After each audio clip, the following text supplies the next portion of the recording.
Hey, what's going on everybody? Commander Crane here, and we are back with another Pioneer deck tech, and today we're going to be talking about Gruul Enchantment Aggro in Pioneer. I'm very excited to bring the list to you. As always, in the comment section below at the end of the video, let me know, is there any card that I didn't include that I definitely should? And as always, if you have any suggestions for upcoming videos, just let me know in the comment section below. So alright, Gruul Enchantment Aggro. Huge shout out to Fards in the comments section. They recommended that I should do a deck with Cindervines, kind of trying to take advantage of its ability. And I've been working on a list like this for a long time.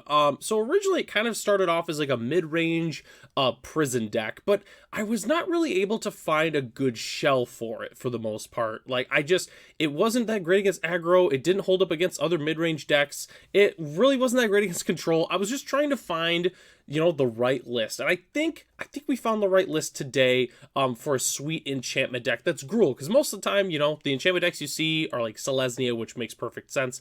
But I think this list is very, very cool. So let's go and hop into it here. So some of our early drops here are 2 1-drops. We're playing Kumano Faces Kakazan and 4 Generous Visitor. So Kumano, pretty self-explanatory. This card sees play in pretty much every red deck in Pioneer. It's just very, very good. Deals 1 damage, chapter 2, next creature enters with a 1/1 counter, and then the flip side here turns into a 2/2 with haste. So it's just a really, really good raid. Kumano is just a fantastic card. Generous Visitor, I'm a big fan of. 1/1 for 1. Whenever you cast an enchantment spell, put a 1/1 counter on it. Oh, actually, sorry, target creature. So you can target itself or you can put it on your other creatures. It's just really good. I mean, a card like this is always going to be solid. Most of the time, you're going to be putting the counters on itself to help it get really, really big. But the card is definitely it's just a really good card. We're also playing 4 Kami of Transience. I'm sorry if I butchered that. At first I thought it was Transcience, but it's definitely not. But 2/2 for 2 trample. Whenever you cast an enchantment spell, put a +1/+1 counter on Kami of Transcience. I'm sorry if I butchered that again.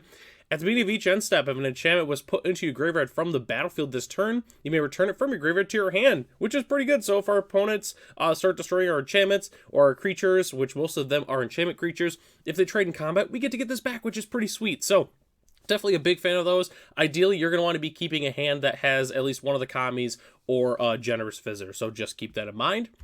Next slide here, we have some of our great 3-drops. All right, so we're playing 4 Boon Satyr. So I don't know if I've ever featured Boon Satyr on the channel here before, but I love Boon Satyr. I've been trying to feature this card for quite some time now on the channel, and I haven't been able to find any, the right deck to be able to feature it in. And I mean, a Gruul enchantment deck, of course we're going to be playing Boon Satyr. 4/2 for 3 with Flash. Also has Bestow 3 green, which means we basically it's an aura on a creature, and then enchanted creature gets +4/+2. So definitely a big fan of Boon Satyr. This card is just sweet. I've always had these for a long time, never really been able to play them, and this is the perfect deck for it.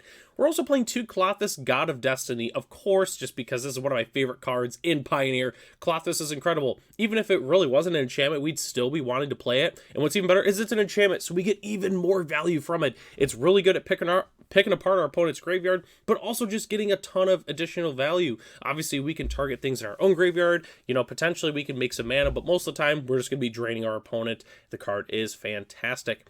We're also playing 4 Fable of the Mirror Breaker. Obviously, we're playing a Gruul enchantment deck. We're definitely going to want to play Fable of the Mirror Breaker. I got it in red there for the price because you know what, they're a little bit pricey. If it's not something that you just have lying around, it's not 100% necessary for the deck to function. Not having Fable of the Mirror Breaker, of course, which we'll kind of talk more in detail about replacements for Fable of the Mirror Breaker once we get to the budget portion of the video, but just wanted to keep that in mind. Not 100% necessary, but still a very, very powerful card. So just wanted to keep that in mind. So next slide here, pretty much is kind of the last main slide for the deck. Citizen Champion, I'm a very, very big fan of. It's not an enchantment, but it doesn't even matter. It's a 1/3 for 3. Whenever an enchantment enters the battlefield under your control, put a +1/+1 counter on Citizen Champion and draw a card. That's an incredibly good rate.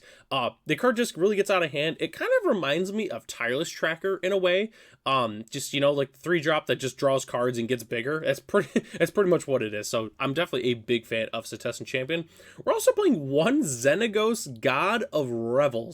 I really wanted, so kind of the story behind this is I had 1 slot left in the deck, and I'm like, man, what am I going to play? in this slot, and I ultimately decided to play one Xenagos. At the beginning of combat on your turn, another target creature you control gets haste and gets +X/+X until end of turn, where X is that creature's power. It's an enchantment that does really, really powerful things for us. It's not going to be that hard for the most part to make this a creature. Yeah, just Xenagos. There's not really a lot I could say. The card is just awesome. And then we're also playing 4 Obliterating Bolt as our main removal spell. Deals 4 damage to target creature Planeswalker, and then if that creature Planeswalker would die this turn, exile it instead. Just a staple red removal spell of the format. Obviously, the exile is very rarely relevant for a number of different decks in the format, specifically, like for instance, like mono green, you can exile Old Growth Troll, get some value from there. If our opponent's playing Greasefang, we're able to keep control of the graveyard, able to exile the Greasefang on our next turn is very, very good as well. So definitely just a big fan of Obliterating Bolt.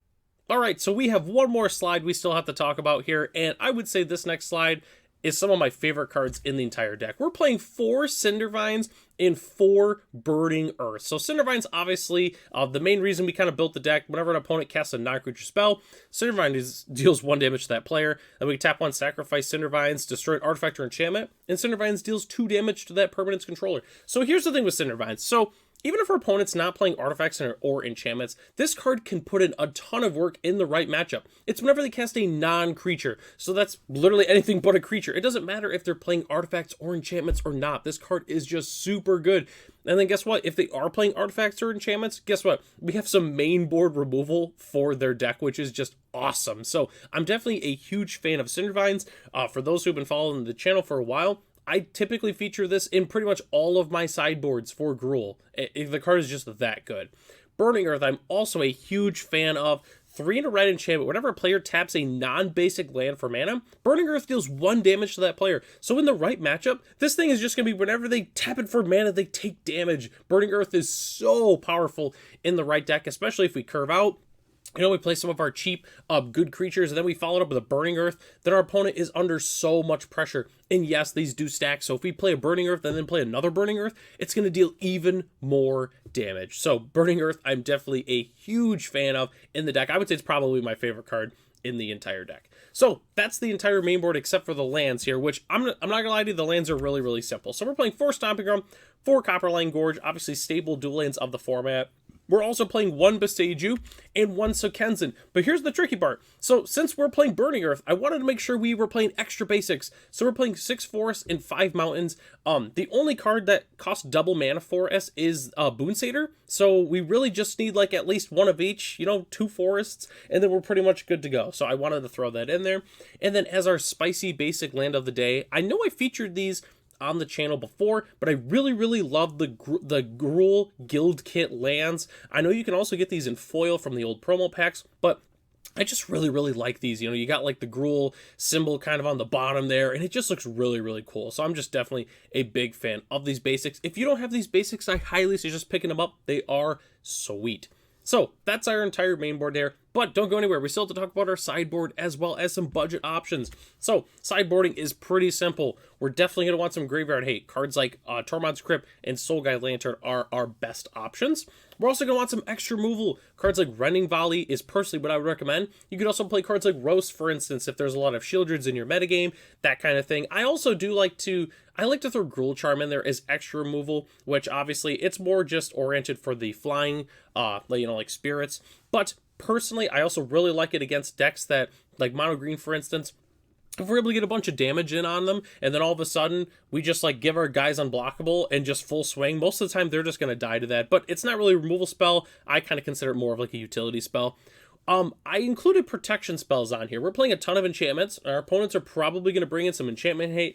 I personally recommend a card like Tamiyo's Safekeeping because it protects any of our permanents. So obviously, if they go to kill our creature, we can protect it. If they go to blow up our Burning Earth, we can also protect that as well. That's personally what I would use, just because most of the other protection spells don't hit. They only save our creatures. They don't save anything else. So kind of keep that in mind. You could also play a card like Heroic Intervention. That's also very solid, but I decided to play Tamiyo's Safekeeping just because it is 1 mana. And then for pretty much the first time since we've been doing this, we're going to need some anti-life gain spells, just because there's a ton of the Amalia combo floating around in the Pioneer format right now. The perfect card that I would say that we could play is Roiling Vortex, just because it is an enchantment. which really fits our deck. And then on top of that, we do have to pay the mana for players not to gain life. That is something that, you know, is relevant, but that's personally what I would recommend. You could also play cards like Rampaging Ferocidon if you'd like to, but, you know, I figured it's an enchantment. Why not? We'll play the Burning Earth, not the Burning Earth, the Roiling Vortex in there as well. So that's our sideboard. Budget options, I'm not going to lie to you, is really, really simple. We're going to want to replace Fable of the Mirror Breaker. For the most part, pretty much any 3-drop enchantment card will work. I know like there's Archetype of Aggression. It's 3 mana, gives our creatures trample, and our opponent's creatures can't gain trample, for instance. There's a ton of different enchantments you could play in this deck. For the most part, it's just kind of whatever is your speed for the most part. Fable is not necessary for the deck. It's very, very good, but you don't need it for the deck to function.